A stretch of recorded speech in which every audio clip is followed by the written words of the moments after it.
Hello welcome back Aisha's കിച്ചണിലേക്ക് എല്ലാവർക്കും സ്വാഗതം.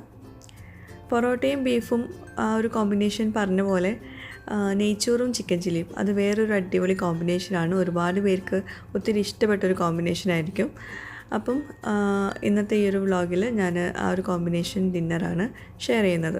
അതിൻ്റെ കൂടെ ഒരുപാട് പേര് റിക്വസ്റ്റ് ചെയ്തിട്ടുണ്ടായിരുന്നു ഞാനൊരു എയർ ഫ്രയർ വാങ്ങിച്ചിരുന്നല്ലേ, അപ്പോൾ അതിൻ്റെ കുറച്ച് റെസിപ്പീസൊക്കെ ഒന്ന് ഷെയർ ചെയ്യാനും, അപ്പോൾ അതും കൂടി ഈ ഒരു വ്ളോഗിൽ ഷെയർ ചെയ്യുന്നുണ്ട്. അപ്പോൾ വീഡിയോ മൊത്തത്തിൽ കണ്ടിട്ട് നിങ്ങളുടെ അഭിപ്രായങ്ങൾ താഴെ കമൻറ്റ് ബോക്സിൽ എഴുതി അറിയിക്കാനും മറക്കരുത്. അപ്പോൾ സാധാരണ ഇതുപോലെ നമ്മൾ വീഡിയോ ഒക്കെ എടുക്കുമ്പോൾ റെസിപ്പി വീഡിയോ ഒക്കെ എടുക്കുമ്പം എല്ലാം റെഡിയാക്കിയ ശേഷമായിരിക്കും നമ്മൾ വീഡിയോ എടുക്കുന്നത്. ഇതിപ്പോൾ ഞാൻ റെഡിയാക്കലും ഉള്ളി അരിയലും അതുപോലെ ഉണ്ടാക്കലും എല്ലാം കൂടി ഒരുമിച്ചാണ് ചെയ്യുന്നത്. അപ്പം അവിടെ ഞാൻ പാന് ചൂടാക്കിയിട്ടുണ്ടായിരുന്നു ഉള്ളി അരിയുന്ന സമയത്ത്. അപ്പോൾ ചൂടായ ശേഷം അതിലേക്ക് ഒരു 2 ടേബിൾ സ്പൂൺ നെയ്യ് ചേർത്ത് കൊടുത്തു. പിന്നെ കറാമ്പട്ട, ഏലക്ക, ഗ്രാമ്പൂ ഇതെല്ലാം കൂടി ഇട്ടൊന്ന് വഴറ്റി പിന്നെ ഒരു വലിയ സവോള ഒന്ന് അരിഞ്ഞതും ചേർത്ത് കൊടുത്തു. നമ്മൾ നെയ്ച്ചോറാട്ടോ ഉണ്ടാക്കുന്നത്. അപ്പോൾ ഉള്ളി ഒന്ന് സോഫ്റ്റായ ശേഷം വല്ലാണ്ട് വഴണ്ടൊന്നും വരണ്ട, ഉള്ളി ഒന്ന് സോഫ്റ്റായി വന്നിട്ടുണ്ടെങ്കിൽ ആ ഒരു പച്ചമണക്കം മാറിയിട്ടുണ്ടെങ്കിൽ നമുക്കതിലേക്ക് വെള്ളം ഒഴിച്ചു കൊടുക്കാം. 5 കപ്പ് അരിയാണ് എടുത്തിട്ടുള്ളത്. അപ്പോൾ ഞാൻ ഒരു 9.5 കപ്പ് വെള്ളം ഒഴിച്ചു കൊടുക്കുന്നുണ്ട് കേട്ടോ. സാധാ പച്ചവെള്ളമാണ് ഒഴിച്ചിട്ടുള്ളത്. എന്നിട്ട് അടച്ചു വെച്ചിട്ട് വെള്ളം വെട്ടി തിളയ്ക്കുന്നവരെ വെയിറ്റ് ചെയ്യാം.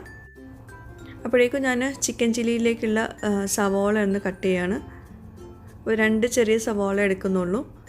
നിങ്ങൾക്കൊരു 3-4 ഒക്കെ എടുക്കട്ടോ. കുറച്ചുകൂടെ കറി വേണമെന്നുള്ളവർക്ക്. ഞാൻ അധികം കറിയൊന്നും ആക്കുന്നില്ല, ഗ്രേവിയൊന്നും ആക്കുന്നില്ല, എന്നാലും ആവശ്യത്തിനുള്ളത് മാത്രമേ എടുക്കുന്നുള്ളൂ കേട്ടോ. അപ്പം 2 സവോള കട്ട് ചെയ്തു. പിന്നെ ചിക്കൻ ചില്ലി ഉണ്ടാക്കുമ്പോൾ പച്ചമുളകിൻ്റെ ടേസ്റ്റ് ഭയങ്കരമാണ്. അപ്പോൾ ഒന്നെങ്കിൽ ചില്ലി സോസ് എടുക്കുക, ഗ്രീൻ ചില്ലി സോസ്, അല്ലെങ്കിൽ അതിന് പകരം പച്ചമുളക് യൂസ് ചെയ്യുക കേട്ടോ. അപ്പോൾ പിന്നെ അതുപോലെ വെളുത്തുള്ളി ഞാൻ കുറച്ചൊരു വലിയ സൈസാണ് എടുത്തിട്ടുള്ളത്. വെളുത്തുള്ളി ചിക്കൻ ചില്ലി നല്ല ടേസ്റ്റാണ് ഇതുപോലെ ഇട്ട് കൊടുക്കുമ്പോൾ. നിങ്ങൾക്ക് വേണമെങ്കിൽ ചെറുതായിട്ട് അരിയാം. ഞാൻ ഈ ഒരു സൈസിലാണ് അരിഞ്ഞിട്ടുള്ളത് കേട്ടോ. അപ്പോൾ ഇത് 3ആണ് നമുക്ക് മെയിനായിട്ട് വേണ്ടത്. പിന്നെ നമ്മൾ ആദ്യം ചിക്കൻ ഒന്ന് മാരിനേറ്റ് ചെയ്തെടുക്കണം, നമ്മൾ ഗ്രേവി റെഡിയാക്കുന്നതിന് മുമ്പ്. അപ്പോൾ അതിനായിട്ടൊരു ബൗളെടുത്തിട്ട് അതിലേക്ക് ഞാൻ ഒരു ടീസ്പൂണ് ഗാർലിക് പൗഡർ ചേർത്ത് കൊടുത്തിട്ടുണ്ട്. പിന്നെ അതുപോലെ 1 ടീസ്പൂണ് കുരുമുളക് പൊടിയും ചേർത്ത് കൊടുത്തിട്ടുണ്ട്. കുരുമുളക് പൊടി ഇട്ടാലേ ആ ചിക്കൻ ചില്ലിക്ക് നല്ലൊരു ഡാർക്ക് കളർ കിട്ടുള്ളൂ കേട്ടോ. പിന്നെ ഒരു 2-3 ടീസ്പൂണ് സോയ സോസ് ചേർത്ത് കൊടുക്കുക. വേറൊരു ഇതും ടേസ്റ്റിനായിട്ട് നമ്മളിതിലേക്ക് ചേർക്കുന്നില്ല, ചിക്കനിലേക്ക് ഉപ്പൊന്നും ചേർക്കുന്നില്ല. ഉപ്പ് കുറച്ച് മാത്രം വേണമെങ്കിൽ ചേർത്ത് കൊടുക്കുക. അപ്പം ഇത് 3 കൂടി ഇട്ട് നന്നായിട്ട് മിക്സ് ചെയ്ത ശേഷം അതിലേക്ക് 1 കിലോ ചിക്കൻ വളരെ കുഞ്ഞതായിട്ട് അരിഞ്ഞിട്ട് ചേർത്ത് കൊടുക്കണം. പിന്നെ ഈ ഒരു ചിക്കൻ മാരിനേഷനിൽ നമ്മൾ സാധാരണയായിട്ട് മുട്ടയുടെ വെള്ള ചേർക്കാറുണ്ട്. അപ്പോൾ ഞാനിതിലേക്ക് മുട്ടയുടെ വെള്ള ചേർക്കുന്നില്ല. വെള്ള ചേർക്കാതെയും നമുക്ക് ഉണ്ടാക്കാം. ഞാൻ മുമ്പ് ഈ ഒരു റെസിപ്പി ഷെയർ ചെയ്തിട്ടുണ്ടായിരുന്നു, അതിൽ മുട്ടയുടെ വെള്ള ചേർത്തിട്ടുണ്ടായിരുന്നു കേട്ടോ. അപ്പം ഇനി ഇതിലേക്ക് നമുക്ക് ചേർക്കാനുള്ളത് 2 ടീസ്പൂണ് നിറയെ കോൺഫ്ലോറും 4 ടീസ്പൂണ് മൈദയുമാണ് ചേർക്കാനുള്ളത്. 4 ടീസ്പൂൺ മൈദയിലേക്ക് 2 ടീസ്പൂണ് കോൺഫ്ലോർ കേട്ടോ. ആ ഒരു മെഷർമെൻറ്റിൽ തന്നെ എടുക്കാം. എന്നിട്ട് നന്നായിട്ട് മിക്സ് ചെയ്ത് കൊടുക്കുക. അപ്പോൾ മുട്ടയുടെ വെള്ള ചേർക്കണം എന്നുള്ളവർക്ക് ഇത് ചേർത്ത ശേഷം ലാസ്റ്റായിട്ട് മുട്ടയുടെ വെള്ള ചേർത്ത് കൊടുക്കുക കേട്ടോ. മുട്ട മൊത്തത്തിൽ ചേർക്കണ്ട. ഞാൻ കുറച്ചുകൂടെ വെള്ളം ഒഴിച്ചിട്ടൊന്ന് ഇത് മിക്സ് ചെയ്യുന്നുണ്ട്. മുട്ടയുടെ വെള്ള ചേർക്കുവാണെങ്കിൽ വെള്ളത്തിൻ്റെ ആവശ്യം വരുന്നില്ല. അപ്പം എല്ലാം മിക്സ് ചെയ്തിട്ട് നമ്മളത് മാറ്റി വയ്ക്കുന്നുണ്ട്. ഇത് മാരിനേഷനായിട്ട് കുറച്ച് നേരം വെക്കുന്നൊന്നുമില്ല, ഞാൻ ഉടനെ തന്നെ ഫ്രൈ ചെയ്യുവാണ്. അപ്പോൾ അതിനായിട്ടൊരു പാന് ചൂടാക്കിയിട്ടുണ്ട്. അപ്പോൾ ഞാനതിലേക്ക് സൺഫ്ലവർ ഓയിലാണ് ചേർത്ത് കൊടുത്തിട്ടുള്ളത്. ഞാനത് ഡീപ്പ് ഫ്രൈ ഒന്നും ചെയ്യുന്നില്ല, ഒരുപാട് എണ്ണയിലൊന്നും വറുത്തെടുക്കുന്നില്ല. പിന്നെ 1 ടീസ്പൂൺ നെയ്യ്, 1-2 ടീസ്പൂൺ നെയ്യ് ചേർത്ത് കൊടുക്കുക കേട്ടോ. അതിലേക്ക് അത് ആവശ്യമുണ്ടെങ്കിൽ മാത്രം ചേർത്ത് കൊടുക്കുക. ഇങ്ങനെ ആകുമ്പോൾ നല്ലൊരു മണമായിരിക്കും ചിക്കനിന്. അത്ര മാത്രമേ ഉള്ളൂ, ഒന്നുകൂടെ ടേസ്റ്റ് ഉണ്ടാവും, അത്രയേ ഉള്ളൂ. അപ്പം വേണമെങ്കിൽ മാത്രം ചേർത്ത് കൊടുത്താൽ മതി. എന്നിട്ട് നമ്മൾ ചിക്കൻ ഓരോ പീസായിട്ട്, ആ കോട്ടിംഗ് ഒന്നും നഷ്ടപ്പെടാതിരിക്കാൻ വേണ്ടിയിട്ടാണ് ഇങ്ങനെ ഓരോ പീസായിട്ട് ഇട്ട് കൊടുക്കാൻ പറയുന്നത്. അങ്ങനെ ഇട്ട് കൊടുക്കുക. ചൂട് വേണം കേട്ടോ ഇട്ട് കൊടുക്കുന്ന സമയത്ത്. അപ്പോഴേക്കും ഇതാ വെള്ളം വെട്ടി തിളയ്ക്കുന്നുണ്ട് നെയ്ച്ചോറിലേക്കുള്ളത്. അപ്പോൾ ഇതിലേക്ക് നമുക്ക് ആവശ്യത്തിനുള്ള ഉപ്പ് ചേർത്ത് കൊടുക്കാം. അപ്പോൾ നന്നായിട്ട് മിക്സ് ചെയ്ത് കൊടുത്ത ശേഷം ഇനി ഇതിലേക്ക് നമ്മൾ അരിയാണ് ചേർത്ത് കൊടുക്കുന്നത്. 5 കപ്പ് അരി നന്നായിട്ട് കഴുകി എടുത്തിട്ട് വെള്ളമൊക്കെ ഡ്രെയിൻ ചെയ്തിട്ട് വേണം ചേർത്ത് കൊടുക്കാൻ. ഞാൻ ദേവായ ബ്രാൻഡ് ബസ്മതി റൈസാണ് എടുത്തിട്ടുള്ളത്. അത് നീളമുള്ള അരി കേട്ടോ. അപ്പോൾ കൈമ റൈസ് ആണെങ്കിലും ഒക്കെ ഈ ഒരു അളവിൽ തന്നെ എടുക്കുക. 5 കപ്പിന് 10 കപ്പ് വേണ്ട, ഒരു 9.5 കപ്പ് മതിയാവും കേട്ടോ. ഒരുപാടൊന്നും വേണ്ട വെള്ളം. അപ്പോൾ നമ്മൾ നേരത്തെ ചിക്കൻ ഫ്രൈ ചെയ്യാൻ വെച്ചില്ലേ, അതൊന്ന് തിരിച്ചിട്ട് കൊടുക്കുക.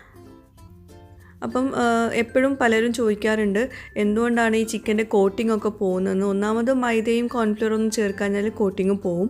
പിന്നെ നല്ല ചൂടുള്ള എണ്ണയിലേക്ക് നമ്മൾ ചിക്കൻ ഇട്ട് കൊടുക്കണം. പിന്നെ നോൺ സ്റ്റിക്കിൻ്റെ പാത്രം തന്നെ യൂസ് ചെയ്യുക ഇങ്ങനെ ചിക്കൻ ഫ്രൈ ചെയ്യാൻ വേണ്ടിയിട്ട്. ഓക്കെ, അപ്പോഴേ ആ ഒരു കോട്ടിങ് കിട്ടുള്ളൂ. പിന്നെ വിട്ട് വേണം ചിക്കൻ ഇട്ട് കൊടുക്കാൻ ഫ്രൈ ചെയ്യുന്ന സമയത്ത്.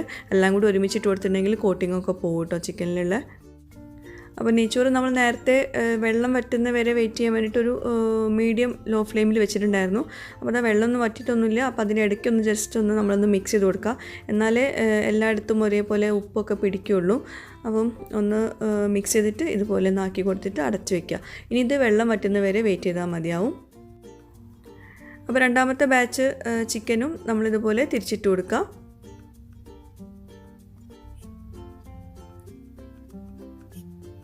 അപ്പം നമ്മുടെ നെയ്ച്ചോറ് ഇപ്പോൾ ഇവിടെ റെഡി ആയിട്ടുണ്ട്. വെള്ളമൊക്കെ നന്നായിട്ട് വറ്റിയിട്ടുണ്ട്, നല്ല സോഫ്റ്റായിട്ട് വന്നിട്ടുണ്ട്. അപ്പോൾ ചൂടോട് കൂടിയിട്ട് ഇത് മിക്സ് ചെയ്യേണ്ട. ഞാൻ ജസ്റ്റ് ഒന്നിങ്ങനെ ഇളക്കിയിട്ട് ഒന്ന് അടച്ചു വയ്ക്കുകയാണ്. കുറച്ച് നെയ്യും കൂടി സ്പ്രെഡ് ചെയ്തിട്ട് അടച്ചു വയ്ക്കാം. ചൂടോട് കൂടിയിട്ട് നമ്മളിത് മിക്സ് ചെയ്യുകയാണെങ്കിൽ അരിയൊക്കെ ഉടഞ്ഞു പോകും. അപ്പോൾ ചൂടാറിയ ശേഷം വേണം മിക്സ് ചെയ്യാൻ. അപ്പോൾ നെയ്യ് ഒന്ന് സ്പ്രെഡ് ചെയ്തിട്ട് നമ്മൾ അടച്ചു വെക്കുകയാണ്. നെയ്യ് സ്പ്രെഡ് ചെയ്തിട്ടുണ്ടെങ്കിൽ അരി വല്ലാണ്ട് വേവ് കൂടില്ല കേട്ടോ. അപ്പോൾ അതാ ഇതുപോലെ ഇങ്ങനെ നമുക്ക് രണ്ടാമത്തെ ബാച്ചും നമുക്ക് ഫ്രൈ ചെയ്തത് കോരി മാറ്റാം ചിക്കന്. അപ്പോൾ ചിക്കനൊക്കെ ഫ്രൈ ചെയ്ത് കഴിഞ്ഞിട്ടുണ്ട്. ഇനി നമുക്ക് ഈ നെയ്ച്ചോറിലേക്കുള്ള ഗ്രേവി, അതായത് ചിക്കൻ ചില്ലിയിലേക്കുള്ള ഗ്രേവി ഒന്ന് റെഡിയാക്കി എടുക്കാം. അപ്പം ഇത് ഒരുപാട് എണ്ണ ഉണ്ടല്ലോ ഫ്രൈ ചെയ്യാനെടുത്ത എണ്ണ. അപ്പോൾ അതിൽ നിന്ന് നമുക്ക് കുറച്ച് എണ്ണ എടുത്ത് മാറ്റാം. കുറച്ച് എണ്ണ മതി. ഒരുപാട് എണ്ണയിൽ നമ്മൾ സോസൊക്കെ ഇട്ടിട്ടുണ്ടെങ്കിൽ പിന്നെ എണ്ണ ആയിരിക്കും ഭയങ്കരമായിട്ടുണ്ടാവുക ഗ്രേവിയിൽ. അപ്പം ഇനി ഈ എണ്ണയിലേക്ക് തന്നെ നമുക്ക് സവോള നേരത്തെ നമ്മൾ അരിഞ്ഞു വെച്ചല്ലോ അതും പച്ചമുളകും പിന്നെ അതുപോലെ വെളുത്തുള്ളി ഇതെല്ലാം കൂടി ഒന്ന് ഒരു ചെറിയ ഫ്ലെയിമിൽ വെച്ചിട്ട് വേണം ചെയ്യാൻ കേട്ടോ. മീഡിയം ലോ ഫ്ലെയിമിൽ വെച്ചിട്ട് വേണം ചെയ്യാൻ, ഹൈ ഫ്ലെയിമിൽ വെക്കരുത്. ഒന്ന് സോഫ്റ്റ് ആവുന്ന വരെ ഒന്ന് വഴറ്റിയെടുക്കാം. നമുക്ക് ചിക്കൻ ചില്ലിയിലേക്ക് അറിയാമല്ലോ സവോള ഒന്ന് വല്ലാണ്ട് വഴണ്ടി വരേണ്ടതൊന്നും ആവശ്യമില്ല. ഒന്ന് സോഫ്റ്റായി വന്നാൽ മതി. ആ ഒരു പച്ചമണം ഒന്ന് മാറി വന്നാൽ മതി. എന്നിട്ട് അതിലേക്ക് നമുക്ക് ഒരു 2 ടീസ്പൂണോളം കെച്ചപ്പ്, അതായത് ടൊമാറ്റോ സോസ് അല്ലെങ്കിൽ ടൊമാറ്റോ കെച്ചപ്പ് ചേർത്ത് കൊടുക്കാം. പിന്നെ ഇതിലേക്ക് കൂടുതലായിട്ട് ചേർക്കേണ്ടത് സോയ സോസാണ്. ഒരു 2 ടേബിൾ സ്പൂൺ അല്ലെങ്കിൽ 3 ടേബിൾ സ്പൂൺ അതൊക്കെ ആവശ്യത്തിന് ചേർത്ത് കൊടുക്കാം കേട്ടോ. അതിന് കറക്റ്റ് മെഷർമെൻ്റ് ഒന്നുമില്ല. നമ്മളെടുക്കുന്ന സവോളയുടെ ഇതിൻ്റെയൊക്കെ അളവിനനുസരിച്ച് വേണം നമ്മളിതൊക്കെ ചേർത്ത് കൊടുക്കാൻ. പിന്നെ കുറച്ച് ഉപ്പ് ചേർത്തിട്ടുണ്ട് കേട്ടോ, കുറച്ച് മാത്രം, കാരണം സോയ സോസിൽ ഓൾറെഡി ഉപ്പുണ്ടാവും. പിന്നെ കുരുമുളക് പൊടി അത് ഒരു ടീസ്പൂണോളം ചേർത്ത് കൊടുത്തിട്ടുണ്ട്. ഇതെല്ലാം കൂടി ഒന്ന് വഴറ്റിയെടുക്കാം. ഇനി ഇതിലേക്ക് നമുക്ക് ആദ്യം ചിക്കൻ ചേർത്ത് കൊടുക്കണം. ചിക്കൻ ഈ ഒരു ഗ്രേവിയിൽ നന്നായിട്ട് മിക്സ് ചെയ്ത് കൊടുത്ത ശേഷം വേണം നമുക്കിതിലേക്ക് വെള്ളമൊക്കെ ചേർത്ത് കൊടുക്കാൻ കേട്ടോ. പിന്നെ വെള്ളം ഒന്ന് ചൂടാക്കി വെക്കുക, എന്നിട്ട് വേണം ഇതിലേക്ക് ഒഴിച്ചു കൊടുക്കാൻ. നേരിട്ട് പച്ചവെള്ളം ഒഴിച്ചു കൊടുക്കരുത്. അപ്പോൾ ചിക്കൻ നന്നായിട്ട് ഇതിൽ ഈ ഒരു സോസിലും ഇതിലൊക്കെ ഒന്ന് നന്നായിട്ടൊന്ന് മിക്സ് ചെയ്തെടുക്കാം.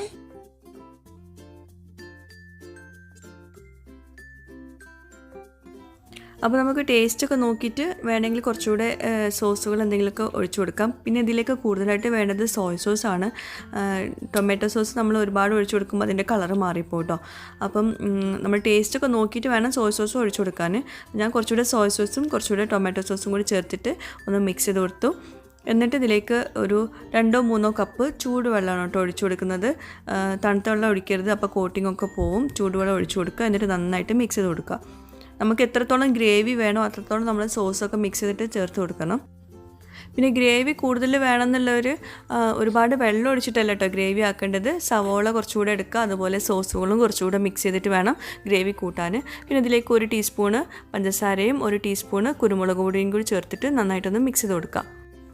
അപ്പോൾ ഇതൊന്ന് തിളയ്ക്കണം. എന്നിട്ട് വേണം നമുക്കിതിലേക്ക് ഒരു സ്ലറി ആഡ് ചെയ്ത് കൊടുക്കാൻ. അതായത് കോൺഫ്ലവർ 1 ടീസ്പൂണും പിന്നെ അതിലേക്ക് കുറച്ചുകൂടി വെള്ളം ഒഴിച്ചിട്ട് കോൺഫ്ലവർ നന്നായിട്ടൊന്ന് മിക്സ് ചെയ്ത് കൊടുക്കുക. ആ ഒരു വെള്ളം തിക്കല്ല, കുറച്ച് ലൂസായിട്ടുള്ള ഒരു കോൺഫ്ലവർ മിക്സ്ചർ നമ്മൾ ഇതിലേക്ക് കുറേശ്ശെ വേണം ഒഴിച്ചു കൊടുക്കാൻ കേട്ടോ. അപ്പോൾ ഇത് തിളയ്ക്കുമ്പോൾ തന്നെ ചെറുതായിട്ടൊന്ന് കുറുകിയിട്ടുള്ളൂ, വല്ലാണ്ട് കട്ടിയായിട്ടില്ല. അപ്പോൾ ഇതിലേക്ക് നമുക്ക് കോൺഫ്ലവറിൻ്റെ മിക്സ്, നമ്മളിപ്പം 1 ടീസ്പൂൺ കോൺഫ്ലവറാണല്ലോ മിക്സ് ചെയ്തെടുത്തിട്ടുള്ളത്, അത് ഒരു മിക്സ് ചെയ്ത ശേഷം ഒരു 1-2 ടീസ്പൂൺ മാത്രം ഒഴിച്ചിട്ട് മിക്സ് ചെയ്ത് കൊടുക്കുക. ഇത് മിക്സ് ചെയ്ത പാടന്നെ കണ്ടോ അതിൻ്റെ ആ ഒരു ടെക്സ്ചർ മാറിയത് ഒന്ന് തിക്കായിട്ട് വന്നിട്ടുണ്ട്. അപ്പോൾ ഒരുപാട് തിക്കാക്കരുത്. അപ്പോൾ എപ്പോഴും കോൺഫ്ലവർ എടുക്കുമ്പോൾ കുറച്ച് മാത്രം എടുക്കുക. 1 ടീസ്പൂൺ കുറച്ച് വെള്ളത്തിൽ മിക്സ് ചെയ്തിട്ട് ഇങ്ങനെ കുറേശ്ശെ ഒഴിച്ചിട്ട് വേണം ഇത് തിക്കാക്കി എടുക്കാൻ കേട്ടോ. പിന്നെ കറി കുറച്ച് ചൂടാറി കഴിഞ്ഞാൽ ഒന്നുകൂടെ തിക്കാവും. അപ്പോൾ അങ്ങനെ ആവരുത്. അപ്പം ആദ്യം തന്നെ കുറച്ച് ലൂസിൽ ഉണ്ടാക്കാം. റൂബി ബേബി എൻ്റെ കയ്യിലുണ്ട് വോയിസ് ഓവർ കൊടുക്കുമ്പം, അതാണിപ്പം കരയുന്ന സൗണ്ടൊക്കെ കേൾക്കുന്നത്. സോറി കേട്ടോ. അപ്പോൾ ഇതാ നന്നായിട്ട് മിക്സ് ചെയ്ത് കൊടുക്കുക.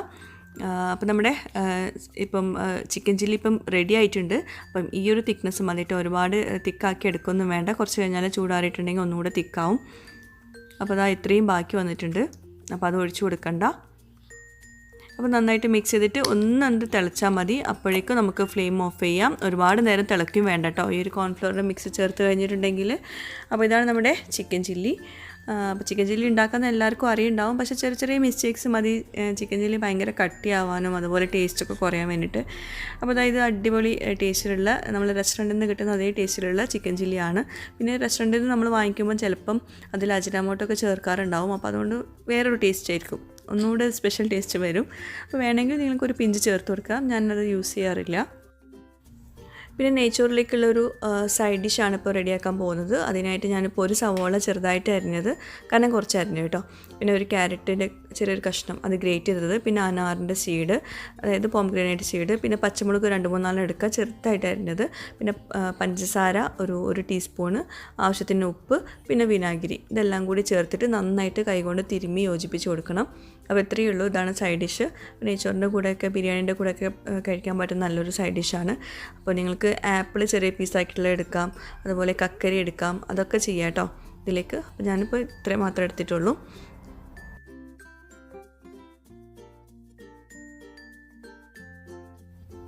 അപ്പോൾ പൊറോട്ടയും ഈ ബീഫും പറഞ്ഞ പോലെ വേറൊരു നല്ലൊരു കോമ്പിനേഷനാണ് ഈ നെയ്ച്ചോറും ചിക്കൻ ചില്ലിയും. അത് വായിൽ പണ്ട് മുതലേ വരുന്നൊരു സംഭവമാണ്, നെയ്ച്ചോറും ചിക്കൻ ചില്ലിയും. അങ്ങനെ ഒരു കോമ്പിനേഷൻ ഒരുപാട് പേർക്ക് ഇഷ്ടപ്പെട്ടൊരു കോമ്പിനേഷനായിരിക്കും. അപ്പം ഇന്നത്തെ നമ്മുടെ ഡിന്നറും അതാണ്. അപ്പോൾ എല്ലാവരും ട്രൈ ചെയ്ത് നോക്കുക. എന്താ പറയുക, റെസിപ്പീസൊക്കെ അറിയുന്നവരായിരിക്കും, ഇതൊക്കെ എല്ലാവർക്കും അറിയുന്നുണ്ടാവും. എന്നാലും ഈ ഒരു രീതിയിൽ ചിക്കൻ ചില്ലി ഉണ്ടാക്കാത്തവരുണ്ടെങ്കിൽ തീർച്ചയായിട്ടും ട്രൈ ചെയ്ത് നോക്കാം കേട്ടോ. പിന്നെ ഞാൻ ഈ ഒരു റെസിപ്പി ഒരുപാട് മുന്നേ ഷെയർ ചെയ്തിട്ടുണ്ടായിരുന്നു. ഒരു 2 വർഷം മുമ്പൊക്കെ ഈ ഒരു chicken chilli gravy same recipe share ചെയ്തിട്ടുണ്ടായിരുന്നു. അപ്പം പക്ഷേ നമ്മുടെ പുതിയ സബ്സ്ക്രൈബേഴ്സിന് ഇതൊന്നും അറിയില്ലല്ലോ. കാരണം 2 വർഷം മുമ്പത്തെ റെസിപ്പീസൊന്നും കിട്ടുന്നില്ല എന്ന് ഒരുപാട് പേര് പറയുന്നുണ്ട്. അപ്പോൾ അതുകൊണ്ടാണ് ഞാനിപ്പോൾ ഇങ്ങനെ വ്ളോഗായിട്ട് ഷെയർ ചെയ്യുന്നത് കേട്ടോ. അപ്പോൾ ഈ ഒരു ബ്ലോഗിൽ ഞാൻ എയർ ഫ്രയർ റെസിപ്പീസും കൂടി കാണിക്കുന്നുണ്ട്. അതായത് ഞാൻ കുറച്ച് മുമ്പ് ഒരു എയർ ഫ്രയർ റിവ്യൂ ചെയ്തിട്ടുണ്ടായിരുന്നല്ലോ ജീപ്പാസിൻ്റെ. അപ്പം അതിൽ എന്തെങ്കിലും ഉണ്ടാക്കിയിട്ടുണ്ടായിരുന്നു ഒരുപാട് പേര് റിക്വസ്റ്റ് ചെയ്യുന്നുണ്ട്. അപ്പോൾ അതെങ്ങനെയാണെന്നുള്ളത് കാണിക്കാം. ഞാൻ കുറച്ച് മുമ്പ് എടുത്ത് വെച്ചിട്ടുള്ള വീഡിയോ ഇട്ടത്, കുറച്ച് ദിവസമായി എടുത്ത് വെച്ചിട്ട്, പക്ഷേ എനിക്ക് വീഡിയോ ഷെയർ ചെയ്യാൻ പറ്റിയിട്ടുണ്ടായിരുന്നില്ല. അപ്പോൾ ഇതാണ് എയർ ഫ്രയർ ജീപ്പാസിൻ്റെ. അപ്പോൾ ഇതിലിപ്പോൾ ഞാൻ ഫ്രഞ്ച് ഫ്രൈസാണ് ഉണ്ടാക്കുന്നത് കാണിക്കുന്നത്. അപ്പോൾ ഇതിപ്പം ഫ്രോസൺ ഫ്രഞ്ച് ഫ്രൈസ്, പുറത്തുനിന്ന് വാങ്ങിച്ചിട്ടുള്ള സ്റ്റോർ ബോട്ട് ഫ്രഞ്ച് ഫ്രൈസാണ്. അൽ ഇസ്ലാമി ബ്രാൻഡാട്ടോ എടുത്തിട്ടുള്ളത്. അപ്പം ഫ്രഞ്ച് ഫ്രൈസ് ആ തണുപ്പോട് കൂടിയിട്ടാണ് ഞാനിപ്പോൾ ഇട്ട് കൊടുക്കുന്നത്. അപ്പോൾ ഇതാ ഈ ഒരു ബാസ്ക്കറ്റിൽ ഇട്ട് കൊടുക്കുക. എന്നിട്ട് ഇതിൻ്റെ മുകളിൽ കുറച്ച് എണ്ണ, ഒരു ടീസ്പൂണൊക്കെ എണ്ണ ഇങ്ങനെ സ്പ്രെഡ് ചെയ്ത് കൊടുക്കുക. എന്നിട്ട് ഇതെങ്ങനെ ഓപ്പറേറ്റ് ചെയ്യേണ്ടതെന്നൊക്കെ ഞാൻ മുമ്പത്തെ വ്ളോഗിൽ കാണിച്ചിട്ടുണ്ടായിരുന്നു. അത് ഞാൻ വേണമെങ്കിൽ താഴെ പിൻ്റെ കമൻ്റായിട്ട് കൊടുക്കാം. അപ്പോൾ അത് ക്ലോസ് ചെയ്യാം, എന്നിട്ട് സ്വിച്ച് ഇടാം. അപ്പോൾ പവർ ഓൺ ആക്കിയ ശേഷം നമുക്ക് ടെമ്പറേച്ചറും ടൈമൊക്കെ ഒന്ന് സെറ്റ് ചെയ്യണം. അപ്പം ഫ്രഞ്ച് ഫ്രൈസിനായിട്ടുള്ള ടെമ്പറേച്ചർ 200 ഡിഗ്രിയും അതുപോലെ ടൈം ഒരു 20 മിനിറ്റൊക്കെയാണ് അതിൽ കൊടുത്തിട്ടുള്ളത്. അപ്പോൾ അത് റെഡിയാക്കുക. അതൊക്കെ ഞാൻ മുമ്പത്തെ വീഡിയോയിൽ ഷെയർ ചെയ്തിട്ടുണ്ടായിരുന്നു, എങ്ങനെയാണ് നിങ്ങൾ പ്രസ് ചെയ്യേണ്ടതെന്നൊക്കെ. അപ്പോൾ അതിൻ്റെ ലിങ്ക് ഞാൻ താഴെ പിൻ്റെ കമൻ്റായിട്ട് കൊടുക്കാം കേട്ടോ. അപ്പോൾ 200 ഡിഗ്രിയിലും 20 മിനിറ്റ് വെച്ചിട്ടുണ്ട്. ഇനി ഞാൻ ഇത് ഫ്രഞ്ച് ഫ്രൈസ് റെഡിയാക്കിയ ശേഷം ഞാൻ നഗറ്റ്സും കൂടി ഉണ്ടാക്കുന്നുണ്ട്. അപ്പോൾ അതിനായിട്ട് നഗറ്റ്സ് പുറത്ത് വെച്ചതാണ്. അപ്പം തണുപ്പോട് കൂടിയിട്ട് ഫ്രൈ ചെയ്യേണ്ടെന്ന് വിചാരിച്ചിട്ട് നേരത്തെ തന്നെ പുറത്ത് വെച്ചു. അപ്പോൾ പൊരിക്കാൻ ആവശ്യമുള്ളത് പൊരിക്കാനല്ല, എയർ ഫ്രയർ ചെയ്യാൻ ആവശ്യമുള്ളത് മാറ്റി വയ്ക്കുക. അപ്പോൾ അതാ നമ്മളൊരു കുറച്ച് കഴിഞ്ഞപ്പം ഫ്രഞ്ച് ഫ്രൈസ് ഈ ഒരു പരുവത്തിലായി. ഇടയ്ക്കൊന്ന് നോക്കിയിട്ടൊന്ന് മിക്സ് ചെയ്ത് കൊടുക്കുന്നത് നല്ല കേട്ടോ. അപ്പോൾ മൊത്തം നമ്മൾ 20 മിനിറ്റ് എടുത്തു. 20 മിനിറ്റ് വേണമെന്നില്ല എന്ന് തോന്നുന്നു. ഒരു 18 മിനിറ്റിലൊക്കെ റെഡി ആവുന്നുണ്ട്. നല്ലൊരു കറക്റ്റ് ഇതിൽ കിട്ടുന്നുണ്ട്. അപ്പോൾ നല്ല ക്രിസ്പി ആയിട്ടുള്ള ഫ്രഞ്ച് ഫ്രൈസ് റെഡിയായി. ഒട്ടും തന്നെ എണ്ണ യൂസ് ചെയ്യാണ്ട് നല്ല ഹെൽത്തി ആയിട്ടുള്ള ഫ്രഞ്ച് ഫ്രൈസ് ആണ്. പിന്നെ എണ്ണയിൽ ഫ്രൈ ചെയ്യുമ്പോൾ വേറൊരു ടേസ്റ്റ് ആട്ടോ, ഒരു സ്പെഷ്യൽ ടേസ്റ്റ് തന്നെയാണ്. അപ്പോൾ എന്തായാലും നമുക്ക് ഹെൽത്തി ആയിട്ട് കഴിക്കാമല്ലോ. എണ്ണയിൽ ഫ്രൈ ചെയ്യുമ്പോൾ അത്രയും കേട്ടുള്ള വേറെ ഒന്നുമില്ല ഫ്രഞ്ച് ഫ്രൈസ് കഴിക്കുന്നത്. അപ്പോൾ ഇനി അടുത്തായിട്ട് ഒരു 18 മിനിറ്റിൽ ഒരു 200 ഡിഗ്രിയിൽ ഞാൻ ഒരു 18 വേണ്ട, ഒരു 15 മിനിറ്റ് മതി. നമ്മൾ നഗറ്റ്സ് ഒന്ന് റെഡിയാക്കി എടുക്കുക കേട്ടോ. അപ്പോൾ 18 മിനിറ്റ് കുറച്ച് കൂടുതലാവും നഗറ്റ്സിന്. അപ്പം ഒരു 15 മിനിറ്റൊക്കെ മതിയാവും. റീനു റോസിനും ഇപ്പം ഫ്രഞ്ച് ഫ്രൈസും നഗറ്റ്സൊക്കെ ഇപ്പോൾ ഇതിൽ ഉണ്ടാക്കുന്നുണ്ട്. എത്രയും വേണമെങ്കിൽ കഴിക്കാനായല്ലോ. അപ്പോൾ അതുകൊണ്ട് തന്നെ ഇടയ്ക്കിടയ്ക്ക് ഉണ്ടാക്കി കൊടുക്കാറുണ്ട്. അപ്പോൾ ഭയങ്കര ഇഷ്ടമാണ് ഇപ്പം എയർ ഫ്രയറിലുള്ള ഫ്രൈസും അതുപോലെ നഗറ്റ്സൊക്കെ. അപ്പോൾ നഗറ്റ്സ് ഞാൻ കുറച്ച് നേരം വെച്ചു, എന്നിട്ടാണ് ഞാൻ ഓയിലിൽ സ്പ്രെഡ് ചെയ്യുന്നത് കേട്ടോ.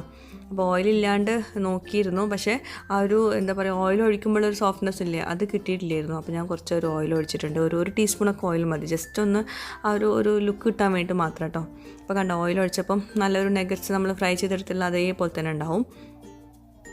അപ്പം ഒന്ന് തിരിച്ചിട്ട് കൊടുക്കുക, ഇടയ്ക്കൊന്ന് തിരിച്ചിട്ട് കൊടുക്കുക കേട്ടോ. അത് എന്ത് വെക്കുവാണെങ്കിലും ഇടയ്ക്ക് തിരിച്ചിട്ട് കൊടുക്കുക. നമ്മൾ പവർ ഓഫൊന്നും ആക്കണ്ട കേട്ടോ. ഓഫാക്കാണ്ട് ഇത് പുറത്തേക്ക് വലിച്ചിട്ടാണ് നമ്മൾ തിരിച്ചിട്ട് കൊടുക്കുന്നത് കേട്ടോ. അപ്പോൾ നമ്മുടെ നഗറ്റ്സ് റെഡി ആയിട്ടുണ്ട്. 15 മിനിറ്റൊക്കെ കൊണ്ട് നഗറ്റ്സ് റെഡി ആയിട്ടുണ്ട്. 200 ഡിഗ്രിയിലാണ് വെച്ചിട്ടുള്ളത്. അപ്പോൾ നഗറ്റ്സ് അടിപൊളിയായിരുന്നു കേട്ടോ.